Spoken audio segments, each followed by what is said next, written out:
Angela, it's time. You need to get your luggage ready. You'll be going to stay with your Aunt Petunia starting from tomorrow. I'm going to stay with Aunt Petunia? Just me? On my own? That's right. You'll be living with her at her house from tomorrow. Huh? But why? Am I allowed to say no? I'm not sure I want to do that. No? Of course you're not, silly little girl. You won't be living with me in this house anymore. I need my own personal space. But my wound isn't even fully healed yet. I can't see properly in my left eye, and I'm still not great on my feet. My sense of distance is all messed up, and my balance is all over the place, which makes walking difficult. That's fine. Your aunt's house is within acceptable distance from the hospital. You'll be able to carry on going to your appointments as normal. How else are you supposed to get your walking back to normal without practice? Besides, where's your fighting spirit? Back in my day, we kept a stiff upper lip when times were tough. But why? Why do I have to move out to live with Aunt Petunia? I don't understand. Did I do something wrong? I can't take living with you anymore. I heard the doctor. He said you'd have that scar forever. It's so ugly and disgusting to look at. I'd frankly rather you not be here. Wow, you're kicking me out because you don't want to look at my face? You're the one who injured me in the first place, Mom! You're blaming me for what happened? Seriously? Good grief. Well, you are the only one who pushed me. I hardly did it on purpose. You're the one who was desperately trying to cling to me for God knows what reason, and all I did was push you away. That's when you stumbled and fell. There just so happened to be a pot of boiling water where you landed. You got injured as a result of your own irresponsible foolishness, and you need to accept the consequences of your actions, young lady. Mom, you've been drinking again, and you were going crazy, shouting, screaming, and throwing things just like you always do. I only got involved because I was scared, and I thought you might hurt yourself. I was certainly not drunk, and I was certainly not going crazy, shouting, screaming, or throwing things. This is one of the most ridiculous loads of baloney I've ever heard.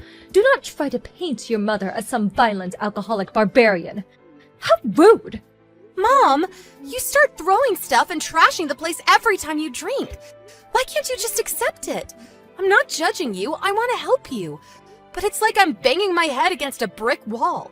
It was just last month you threw that flower vase and broke our huge flat-screen TV. Or did you forget that already? Who do you think you are? How dare you speak to your own mother like that? You impertinent little cretin. Why I oughta... Keep talking. If I wasn't sure I made the right decision by having you move in with your Aunt Petunia, I certainly am now. You're ugly. You can't even see properly. Let's face it, there's no value in keeping you around here whatsoever. Wow. So go on. Tell me, what exactly do you mean by me having no value? You bring nothing to the table. I no longer have the time or energy or patience to carry on looking after you. It's nothing but work, work, work. Having you in this house is nothing but trouble for me, and I'm finally washing my hands of you. Starting tomorrow, you'll be Aunt Petunia's problem. I see. If that's how you feel, maybe it's in my best interest to be as far away from you as possible. I guess there's no reason for me to hold back anymore, so I'll just come out with it. I think you and Dad are the worst parents ever. Excuse me? You're both vile, disgusting dirtbags. Oh yeah, and obviously you're a raging alcoholic. Not to mention Dad's gambling addiction. I really couldn't have had a worse set of parents. Now that I think about it, I probably am better off with Aunt Petunia. Vile and disgusting reminds me who you're talking about again, because the only thing that's vile and disgusting here is your ugly face, you insolent little witch. I wish you were never born, you pathetic waste of space. Having you was the biggest mistake of my life. There isn't a day that goes by where I don't regret it. I can't wait to live with Aunt Petunia. In fact, I'm so excited, I'm not waiting until tomorrow. I'll be gone tonight. I can't bear to be in the same house as someone as evil as you for even a second longer. Joyce, fantastic, great. Music to my ears. In that case, hurry up and disappear from my life forever. Believe me, the sooner I see the back of you, the better. Never show your disgusting face around here again, you misshapen little goblin. Even if you come crawling back with tears streaming down your face in the middle of the night, you won't be coming inside. Don't worry, I'm never coming back. I can't wait to get away from you and Dad. I can finally be happy. With a face like that? No matter what you do or where you go, you'll never be happy for as long as you live. Forget marriage. With a face like that, you'd be lucky you even found a boyfriend. No, here's what you should do. Give up on the laughable idea that you could ever be happy. Fall into a hole and live out your days quietly, where you cause as little nuisance as possible to us respectable members of society.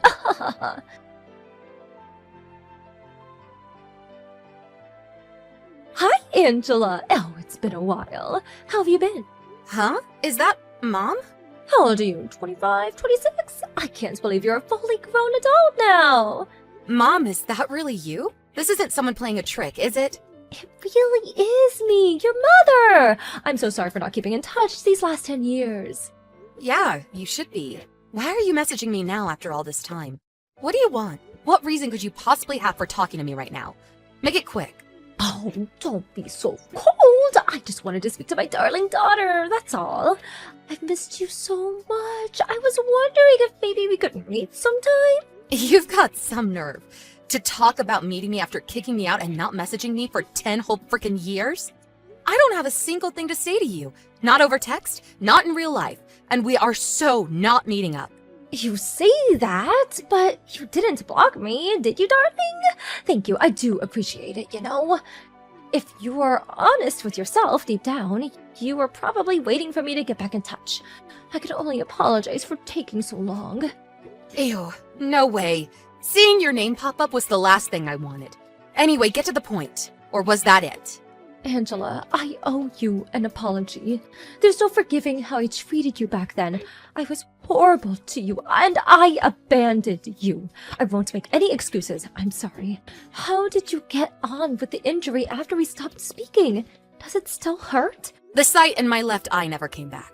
The wound healed, so visually I don't look that different to anyone else. But that's only because Aunt Petunia was kind enough to cover my medical bills. If not for her, I would never have been able to afford treatment. Not only that, but she also paid for me to go to college too. I owe her everything. I honestly don't know where I'd be if not for her love and support. Oh, I'm so pleased to hear that, darling. A woman's beauty is everything. I'm so pleased you won't have to go through life with a nasty little scar. It didn't look good for you at all back then. I was quite worried, you know. I'm grateful for Aunt Petunia, too. I can't help but feel guilty over forcing her to look after my daughter out of the blue like that. You know, I'm actually thinking of apologizing properly to her, too. You messaged me out of nowhere after 10 years with a surprise apology, and now you want to apologize to Aunt Petunia, too? What brought this on? Did you join a cult? I remember everything you said 10 years ago, and how you called me a disgusting little goblin. How you said I was worthless. All of it. Oh yeah, and let's forget you said you wished I was never born. Why are you doing this? Why now? I can only apologize for the way I behaved back then, Angela. I truly am sorry from the bottom of my heart. Believe me, I thought so long and hard about what I did after you were gone. I've been doing some soul-searching lately. It suddenly dawned on me I'm a failure of a mother. I never knew you had it in you to apologize to another human being. I thought your selfishness knew no bounds. I was sure you were doomed to be that way for the rest of your life. Don't say things like that. There's no doubt I was the worst of the worst back then. But I'm a changed woman. You believe people can change, don't you, darling? I turned over a new leaf. I stopped drinking too. Wow, really? Even though you used to get through several bottles of wine a day? Yes, to tell you the truth, quitting wasn't easy. There were so many times where I felt like I was giving in, like going back to it. The voice inside my head that said, one glass and all the pain goes away, felt so powerful.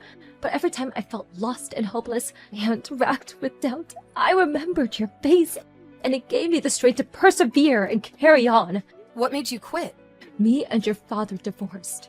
I see. I was amazed you tolerated each other for as long as you did. You were both so arrogant, self-centered, it was a miracle you even lasted long enough to have me. Your father, he was unfaithful, with a girl much younger than me. Eventually he ended up kicking me out of the house so he could move her in my place. Wow. So he's still a complete scumbag, just like always. When he did that, I realized I realized the pain of being betrayed by someone you love. At the same time, I was overwhelmed by the heartbreaking sadness of being kicked out on the streets at a moment's notice. My world had been flipped upside down. I felt so pathetic. It was in that moment I finally realized how awful I treated you. I've been a terrible mother and a fool. You mean you finally understand the pain you put me through? That's right. I'm fully committed to starting over and becoming a better human being. I knew that if I was serious about walking the path of redemption, I had to at least apologize for everything I did. That's why I messaged you after all these years. I see. 10 years is a long time. You must have been lonely. Were you? Yes, of course. Aunt Petunia was the kindest person I could have ever hoped to have in my life, but she did have other kids to look after. No matter how long I stayed there, no matter how well I got along with everyone, I knew deep down I was an outsider, and that it wasn't my home. I saved up as much money as I could and moved out not long after I got there. That's only natural, darling. Your home is with me, after all. Make no mistake, though. I feel nothing but gratitude for Aunt Petunia for everything she did for me. She provided me with somewhere to live in safety and comfort. She gave me food, clothes, put a roof over my head, and most importantly, she was there to love and support me when I needed it the most. If not for her, I never would have had the motivation to study and make something of my life, and I never would have gotten into a first-rate college. As a result, I was fortunate enough to land a job at a good company. I always felt so self-conscious and insecure about the scar on my face, but I resolved to work as hard as I possibly could in spite of that. I wasn't going to let what happened back then hold me back. Yes, I heard. Peeps Industries, right? I couldn't believe it. I was so overcome with pride when I found out my daughter managed to land a job at such a prestigious global company. You really are amazing, Angela. Wait, how did you know where I work? I heard from a relative. Someone's loose-lipped. You work at their HQ in New York, right? Oh, my daughter is in the big city. They also told me where the apartment you're living in is. You're not a small-town country bumpkin anymore. You really made it, honey. That's my Angela. You're so special and talented. My heart fills with pride and joy every time I think about you. They told you where I live, too? I had no idea any daughter of mine would ever grow up to be such a high achiever. You always were different to me and your father. Right. I thought I was always more similar to Aunt Petunia. One thing's for sure. My childhood would have been a hell of a lot happier if she was my mom. Yes, darling, maybe it would. Maybe it would. I want you to know how amazing you are, and I'm very proud of you. Thanks. Was there anything else, or did you just get in touch to heap praise on me? If not, we're done here. I understand how you feel now, so there isn't really much more to say. Darling, wait! Of course the main reason I reached out to was because I wanted to apologize, but there was one more thing I wanted to talk to you about. Only if it's quick. What is it? I have a ton of stuff to do and I'm up early in the morning. Well, you know how I told you me and your dad divorced? Well, that means I'm all on my own now. How would you feel about us living together? You and your old mother, just the two of us. Excuse me? Me and you live together? I know it might sound crazy to you, given how long it's been, and thinking about how I behaved back then, it's probably the last thing you want. But I promise I'm not the same person anymore. I'll never do anything to hurt or upset you ever again. Crazy doesn't even scratch the surface. But it's true. You must have lost your mind if you're actually asking me this.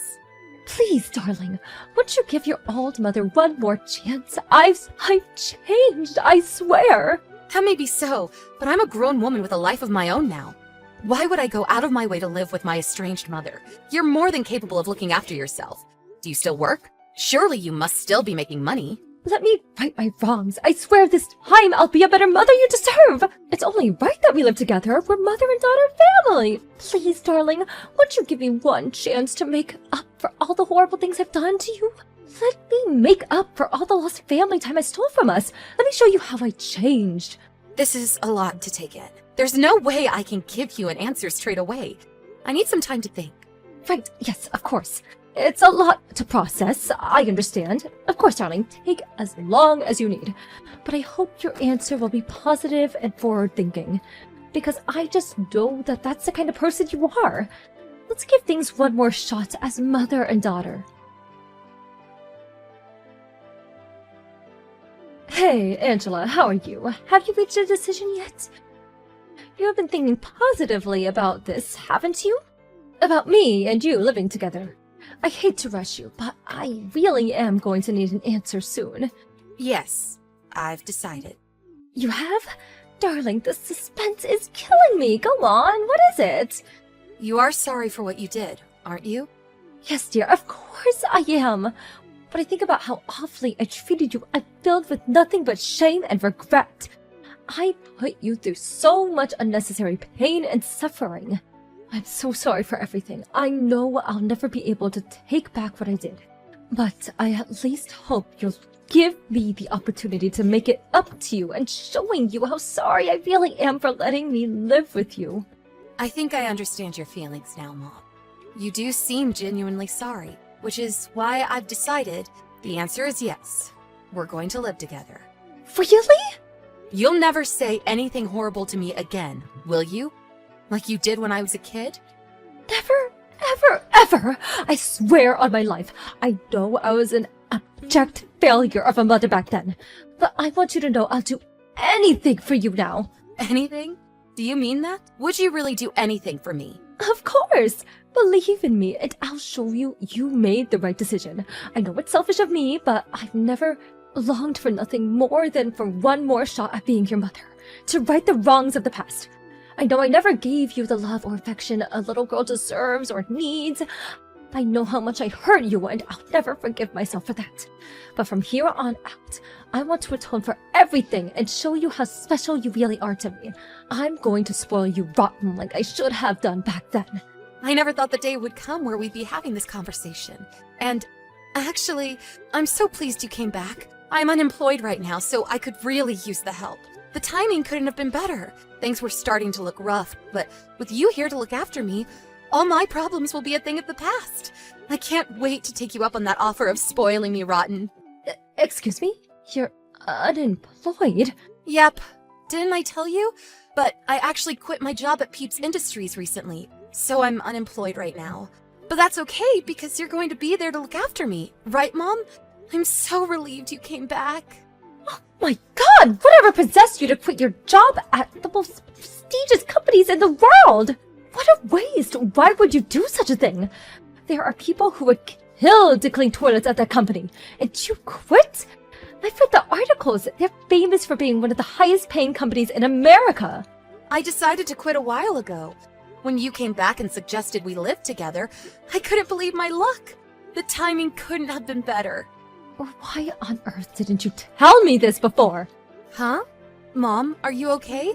Is something wrong? You seem a little perturbed. Why are you so angry? The only reason I reached out to you was because I heard you worked at a major global company. Huh? But didn't you say you were gonna spoil me rotten? Well, I'm ready to be spoiled. Let's move in together. I will not be moving in with an unemployed leech. I thought you were on a huge salary when I suggested we should live together.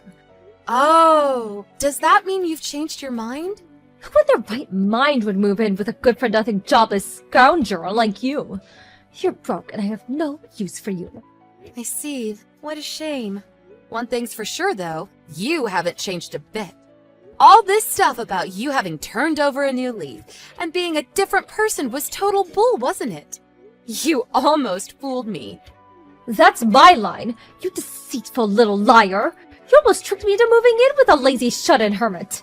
I guess that's the end of our long-awaited emotional reunion then. That didn't last long. Looks like we're gonna have to go our separate ways again, huh? Right back to square one. I have nothing more to say to you. Aw, I'm like so totally sad and broken up about that. Angela, are you there? You tricked me, why, you little— What do you want? Didn't you say you had nothing more to say to me? Don't play dumb with me, you stupid girl. I know the truth. You lied about being unemployed. Strange. I don't remember lying about anything. Don't play games with me. I heard you got a job with another major company. Apparently, these guys pay even better than Peep Industries. Your bank account must be overflowing. Yeah, they're a great company. So I guess you could say that. I didn't lie about anything, though. You said you were unemployed. What's that if not a bare-faced lie? I bet you did it because you didn't want to live with me. You just happened to message me straight after I resigned from the old company. Before I was officially hired by the new one, there was a period in between where I didn't have a job, which means I was technically unemployed. Well, in that case, why didn't you damn well tell me? You were just trying to cause an argument for argument's sake, weren't you? You petty little cretin. Did I really want to argue with you? I wonder. You have no idea what you've done. When I heard you were unemployed, Go on, Mom. What did you do? I got into more debt. I contacted the loan shark because I thought I wouldn't be able to rely on you, and I didn't know what else to do. I never would have done it if I knew how much money you were making. I already know all this. A relative told me. Apparently, you're struggling financially these days. Something about Dad demanding compensation and taking you to court? Something about crippling monthly payments that leave you with barely enough money left to eat? Wait, you know? How long have you known all this? I reached out to a few relatives after you messaged me out of nowhere, suggesting we move in together. I wanted to know what your ulterior motive was. Ulterior motive? You mean you never believed me from the beginning? You said all that stuff about how you finally understood the pain of being betrayed after Dad cheated on you and kicked you out of the house. But it was you who cheated all along, wasn't it? Both Dad and the wife of the guy you cheated on him with demanded you pay them huge amounts of compensation. What's so funny? This is not a laughing matter. I don't even know if I can afford to eat tomorrow. I guess that's why you tried cozying up to me again, so I'd take pity on you and take over your debt and compensation payments. You must be a real moron if you thought it was ever gonna work. You haven't changed at all. You're still the same selfish scumbag you were back then. Scumbag? Is this how you speak to your mother? It's the truth. Whether you think it's the truth or not, that is no way to speak to your mother. I haven't thought of you as my mother for over a decade. You're a stranger to me. I have no mother. Whether you admit it or not, I am your mother and I always will be. Accordingly, you have a duty to look after me in my time of need. I know you've gotten the money. It's time to fulfill your familiar obligation. Obligation? The only obligation I have is to myself. And that's to get as far away from you as possible. Besides, it's your fault you're in mountains of debt. It's got nothing to do with me. Stop trying to drag me into the mess you made. I could be the richest woman on the planet, and I still wouldn't have a single dollar for you. I gave birth to you and raised you, you ungrateful little witch. It's time you paid me back and showed me the gratitude I deserve. I might have handed the baton over to Aunt Petunia after it all got too much for me, but I still gave birth to you and raised you for over 10 years. My debt of gratitude got canceled out the moment you got blind drunk and pushed me headfirst into a pot of boiling water. All of my childhood memories consisting of you belittling or attacking me in some form. Forget gratitude. All I feel for you is hatred. Come on, darling, surely it wouldn't hurt to toss a little something my way. I tell you what, if you just send me one envelope with enough of a little something inside to help me get out of, an awful pinch I'm in, I'll leave you alone forever. I swear I'll never speak to you again for as long as I live. So what'll it be, sweetie? Do you have a deal? Tell me, Mom, do you know what hatred means? Huh? Let me tell you what I mean when I say hatred. It means I wish you nothing but absolute misery and unhappiness. If I don't give you money, you'll suffer all kinds of struggle and hardships, right? I want you to be as unhappy as humanly possible. Oh my god, are you some kind of demon? What kind of evil daughter wishes unhappiness on her own mother? You're wicked. Maybe so, but if I am, it must be in my genes. It would hardly be a surprise with you and Dad as my parents, would it? We're done here. This time, it's my turn to toss you aside like the piece of garbage that you are. Disappear from my life forever, you pathetic waste of space. With that, my ex-mother sunk into the depths of debt repayment hell. She'd burned all her bridges long ago, and there wasn't a soul in the world who was willing to help her in her time of need. What goes around comes around. As for my dad, being just as hopelessly addicted to gambling as he always was, apparently he wasted every last cent of the huge compensation payout he got from my mom at the casino within days of receiving it. He rushed to my mom's house in a desperate panic and attempted to force his way in to extract more money from her. Obviously, there was no way in hell she was ever going to go along with it. Tensions quickly reached boiling point. A squabble turned into a shouting match, and the shouting match turned into a fight. Before long, they were wrestling each other on the front lawn, and before the day was up, they were both lying in hospital beds. They're just as bad as each other. It'd actually be comical if it wasn't so tragic. Cruel and barbaric, arrogant and selfish. Wouldn't you just want to weep for humanity if we were all like that? I vowed to do everything in my power to ensure I end up absolutely nothing like them. And you should too.